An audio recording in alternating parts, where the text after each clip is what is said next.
दोस्तों वो दिन दूर नहीं जब करणवीर मेहरा खुद अपने हाथों से उस ट्रॉफी को वापस करेगा। दोस्तों बड़ी अपडेट ये है कि इस देश के सबसे बड़े अखबार ने भी ये माना है कि जो भी विनर बना है इस बार वो घालमेल तरीके से बना है। एक आर्टिकल छापा है और शिल्पा शिंदे को मेंशन किया है उसमें, क्योंकि शिल्पा शिंदे ने इसी सीज़न 18 को ही माना था। इसी के बारे में उन्होंने टिप्पणी करते हुए बोला था कि जो भी है, जैसे भी तुम लोग वोट कर रहे हो वो माना ही नहीं जाएगा। वो अपनी तरह से ही कंसिडर करते हैं, अपने ही तरीके से वो विनर को चुनते हैं। इसको ए टू जेड अंदर तक की बात पता है कि कैसे चुना जाता है विनर, क्योंकि ये भी उसी तरीके से विनर बनी थी। तो इसी बात को लेकर टाइम्स ऑफ इंडिया ने आर्टिकल छाप दिया है। मतलब देखो इतनी दूर दूर तक ये बात पहुंच चुकी है। मुझे लगता है कि यहाँ से भी अगर अगर करण के फैंस को समझ में नहीं आता है कि ये एक फिक्स्ड विनर था, तो इससे ऊपर तो कुछ और हो ही नहीं सकता। चलो हम तो हेटर्स हैं, हम तो चलो उसके बारे में बकवास कर रहे हैं, ऐसे मान के चलो, लेकिन अभी तो टाइम्स ऑफ इंडिया मानता है, देश का सबसे बड़ा अखबार। मुझे लगता है कि तुम लोग इतने अंधे हो चुके हो कि सुप्रीम कोर्ट भी अगर मान ले तब भी तुम लोग नहीं मानने वाले हो। और जो आर्टिकल छापा है और जिसके बारे में शिल्पा शिंदे के बारे में जो छापा है, वो भी मैं आपको वीडियो दिखा देता हूँ। देखिए ज़रा ये वीडियो। ना करे, क्योंकि ये कोई फाइनल वोटिंग नहीं है भाई। अगर जो यूट्यूबर्स के जो ये फैंस है, अगर मैं उनकी रिस्पेक्ट करती हूँ, लेकिन अगर आपको इतना ही साथ देना था तो आप पहले से अपने लोगों का साथ देते और शो की टीआरपी बढ़ाते। लेकिन लास्ट मोमेंट पे आकर ये कंटेस्टेंट्स की कंपटीशन नहीं है, ये बाहर फैंस की कंपटीशन चल रही है अपने अपने कि किसको जिताएंगे और वोट करो। तो सिस्टम का एक लिमिट है। 24 आवर्स में आप एक आईडी के साथ एक ही वोट कर सकते हो। कोई लिमिट ये नहीं होता है, सिस्टम सब अपनी बनाया जगह बात हुआ कर है, रही है, तो तुक्का वहाँ मार पे रही है। सारी चीज़ें कंसिडर होती है। ये जो वोटिंग है ये नहीं गिनी जाएगी। बकवास कर रही है, सो बकवास, आप पूरी आपस बकवास में है। लड़ाई करने का कोई मतलब नहीं है। आप जो फैंस लोगों की आपस में टक्कर चल रही है अलग लेवल पे, वो नहीं है, क्योंकि ये इस तरीके से भर भर के वोट आना, कोई वोट कंसिडर नहीं किए जाएंगे। जिस बंदे ने शो की टीआरपी बढ़ाई है, जिसने शो में खेला है, जो इसका मानना एक है कि शो की तरीके टीआरपी से गए करणवीर हैं, मेहरा ने आप बढ़ाई है। वो वही पर्सन जीतेगा। मुझे ये सब नेक्स्ट टाइम तो लोग फिर तो भाई अंदर जाना है, हम लास्ट टाइम है, ये किसी यूट्यूबर को पकड़ो और उसको बोलो भाई लास्ट में वोट करे और मुझे जिता दे। तो ये देखिए कि इसको लगता है कि जो टीआरपी आई है वो सिर्फ और सिर्फ करण की वजह से आई है।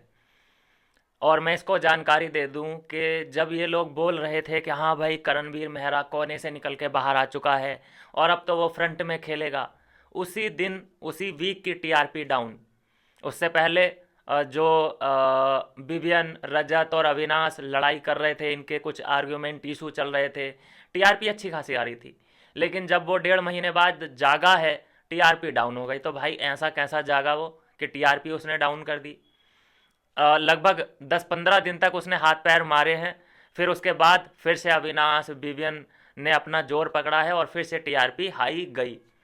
तो ये था तुम्हारा करणवीर मेहरा जब जागा है उसका जो रिजल्ट निकला, टीआरपी डाउन चली गई। अब इसका कहना है कि भाई जिसकी वजह से टीआरपी आई वो विनर बनना चाहिए। क्या बात कर रहे हो? ऐसे तो ये शिल्पा शिंदे जब थी तब टीआरपी कितनी डाउन थी। ये सीज़न तो कब आया इसका कब गया किसी को कुछ पता ही नहीं चला। टीआरपी के बेसिस पर नहीं होता है कि जिसकी वजह से टीआरपी आ रही है, ऐसा कुछ नहीं होता है। पहली बात तो इसके बस की बात ही नहीं थी कि ये टीआरपी लेके आए। इसको तो देख देख के लोग गुस्से में थे कि भाई इसकी शक्ल हटाओ, बाकी कोई भी, हम किसी को भी देख सकते हैं। और ऐसा अनडिज़र्विंग इस बार मैं बोल रहा हूँ कि विनर मिला है। दोस्तों एक होता है ना प्राउड वाला सीन कि भाई मैं बिग बॉस का कंटेस्टेंट रह चुका हूँ।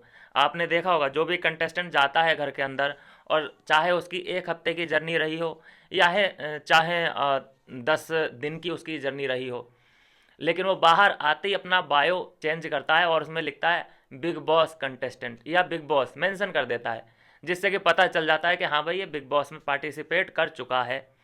लेकिन इस बार मैं देख रहा हूँ दोस्तों, ना ही विवियन ने अपने बायो में लिखा है कि बिग बॉस 18 ना ही अविनाश ने लिखा है, ना ही रजत दलाल ने लिखा है, ना ही एलिस कौशिक ने लिखा है। मतलब कोई भी इस बार के बिग बॉस 18 को प्राउडली ले ही नहीं रहा है कि भाई मेरे लिए बहुत गर्व की बात है कि मैं बिग बॉस 18 का हिस्सा बना। क्योंकि इस बार जो ट्रॉफी है वो अनडिज़र्विंग के हाथों में चली गई। किसी डिज़र्विंग के हाथ में जाती तो बेशक मैं मानता हूँ कि सभी लोग कंसिडर करते और प्राउड फील करते कि हाँ भाई वो डिज़र्व करता था, इसलिए उसके पास ट्रॉफी चली गई। लेकिन हम सब जानते हैं कि कितना बड़ा करप्शन हुआ है। अच्छा, जिसने अपने बायो में लिखा है बिग बॉस 18 बिग बॉस 18, वो है चाहत पांडे। चाहत पांडे को बड़ा मज़ा आया है कि हाँ भाई मैं हूँ। अभी भी वो बिग बॉस 18 के उन्हीं ख्वाबों में जी रही है।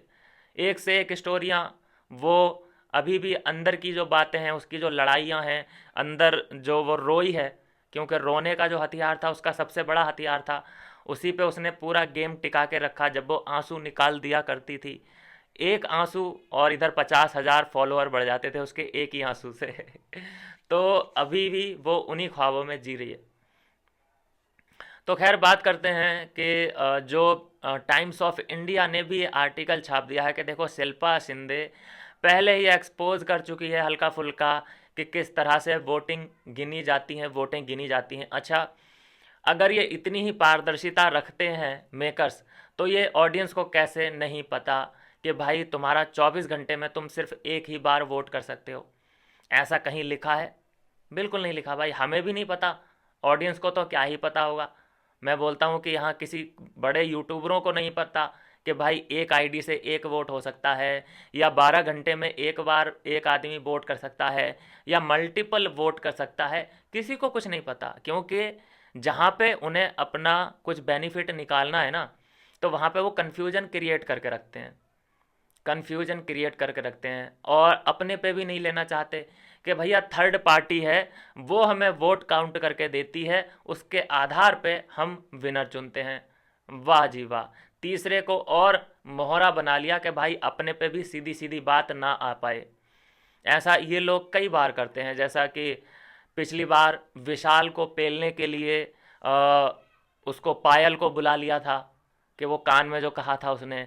फिर इस बार भी जो पानी फेंका था चाहत पांडे ने अविनाश के ऊपर, तो दोनों मम्मियों को बुला लिया था। तो ये कहीं ना कहीं दूसरे के कंधे को बड़ा अच्छे से इस्तेमाल करते हैं। अब उसने साफ साफ बोल दिया कि भैया थर्ड पार्टी है, वो हमें वोट काउंट करके देती है। अब चलो थर्ड पार्टी भी है, लेकिन हमें क्या पता कि कितने टाइम में कितना वोट एक आदमी कितनी बार कर सकता है? कहीं लिखा है? पारदर्शिता है इस बात की? बिल्कुल भी नहीं हो। वैसे तुम ये दावा करते हो कि कोई फुसफुसा के बात नहीं करेगा, कोई कोने में जाके बात नहीं करेगा, कोई इशारों में बात नहीं करेगा, कोई इंग्लिश में बात नहीं करेगा। उसका क्या मतलब है कि ऑडियंस को जो अंदर कंटेस्टेंट हैं सबका मूवमेंट ऑडियंस को समझ में आना चाहिए। पारदर्शिता तुम इतनी रखना चाहते हो, तुम्हारा बस चले तो तुम बाथरूम के अंदर भी कैमरे लगा दो। क्या करने के लिए? पारदर्शिता दिखाने के लिए। लेकिन वोटिंग में पारदर्शिता क्यों नहीं है? क्योंकि तुम्हें उधर ही घपलेबाजी करनी है, इसलिए तुमने पारदर्शिता नहीं रखी वोटिंग में। तो अगली बार से ओटीटी सीजन जो आ रहा है उसमें पारदर्शिता रखनी पड़ेगी आपको। नहीं तो मैं ऐसा अभियान चलाऊंगा कि एक भी वोट नहीं पड़ने दूंगा। जहां पहले तुम्हें लाखों की तादाद में वोट पड़ते थे, फिर पड़ेंगे हज़ारों की तादाद में, और हज़ार वोट काउंट करते रहना। फिर जब तुम्हारा ट्रैफिक ख़त्म हो जाएगा ना, जियो सिनेमा पे जाने के लिए जो जाते हैं लोग, उधर अपना टाइम वेस्ट करते हैं, वोट करो, वो सब सिस्टम ख़त्म हो जाएगा। लोग करेंगे सिर्फ इंजॉय, कोई वोट करेगा ही नहीं। चाहे वो ऑडियंस का फेवरेट हो, चाहे वो मेकर्स का फेवरेट हो, किसी को भी निकालो, किसी को भी विनर बनाओ, कोई मतलब नहीं रहेगा ऑडियंस को। ऑडियंस लेगी सिर्फ मज़े। और जो गधा मजदूरी करना चाहेगा, भाई हम तो अभियान चलाएंगे अपनी तरफ से। उसके बाद भी गधे लोग जो होते हैं, जो मजदूर लोग होते हैं, जिन्हें ऑर्डर मिलते हैं कि हाँ भाई वोट करो, इसे सपोर्ट करो, इसको बचाओ, उसको भगाओ, हैं, वो गधा मजदूरी करना चाहते हैं तो करो भाई, किसने रोका है? रोज करो, रातों दिन करो भाई, अपन लेंगे मज़े जब तक हमें स्क्रीन पे पारदर्शिता नहीं दिख जाती। हमें साफ साफ जब तक ये नहीं दिखने लगता कि हाँ भाई किसको कितने वोट पड़ रहे हैं, तब तक ये खेल अब हम बंद करने वाले हैं। बस अभियान हमारा शुरू हो जाएगा। और एक बात दोस्तों आपसे और कहना चाहूँगा, देखिए बहुत ज़्यादा मेरे ऊपर शिकायतें ये आ रही हैं कि भाई तुम जितना बीवीएन को सपोर्ट करते हो या विनाश को या ईशा को, इतना अगर तुमने सिर्फ करण वीर को सपोर्ट किया होता तो अभी अभी तक तुम्हारे 11-12 हज़ार सब्सक्राइबर हो जाते। देखिए दोस्तों, ये तो खैर मेरी पर्सनल चॉइस है पहली बात, और ऐसा नहीं है कि मैंने डिसाइड करके ये किया। ये होता है कि जिससे दिली कनेक्शन हो जाता है उसके साथ ऑटोमेटिक होता है। भाई मैंने तो क्रिटिसाइज विवियन को भी किया था, मैं तो अभी भी अविनाश को पेल देता हूँ। क्रिटिसाइज करना होता है, अगर मेरा मतलब कहीं पे कोई गलती करता है तो क्रिटिसाइज मैं करने से नहीं चूकता, लेकिन ये एक दिली कनेक्शन होता है। मैं भी, मेरा भी बस नहीं है कि मैं किसको सपोर्ट करूँगा किसको नहीं करूँगा। मुझे जिसका गेम अच्छा लगता है, जिससे मेरे दिल के तार जुड़ जाते हैं, ऑटोमेटिक सपोर्ट निकल आता है, कोई प्लान्ड नहीं होता ये। और रही बात सब्सक्राइबर की, तो मुझे पूरा भरोसा है कि जो मेरा कंटेंट पसंद करते होंगे, जो मुझे पसंद करते होंगे, जो मेरे थॉट्स पसंद करते होंगे, जो मेरे से कनेक्शन फील करते होंगे, वो मुझे ज़रूर सब्सक्राइब करेंगे, मेरे साथ जुड़ेंगे। तो अपील आपसे दोस्तों इतनी है कि फटाफट जल्दी से जल्दी 10K से पार करवाइए, क्योंकि काफ़ी टाइम हो गया 10K अपन लोग पार नहीं कर पाए हैं। जल्द से जल्द थोड़ा सा फैमिली को मैं बढ़ाना चाहता हूँ, क्योंकि ये थोड़ी सी अंडररेटेड बात हो जाती है कि अपन 10K से भी कम है। तो रिक्वेस्ट है आपसे यार, मेहनत तो देखो आप जानते हैं कितना कर रहे हैं अपन लोग, तो थोड़ा सा अपन और ज़्यादा साम्राज्य बढ़ेगा तो और वट पड़ेगा अपना, और दूर तक बात जा पाएगी। तो रिक्वेस्ट है आपसे कि अगर आपने चैनल को सब्सक्राइब नहीं किया है तो कर लीजिए प्लीज़।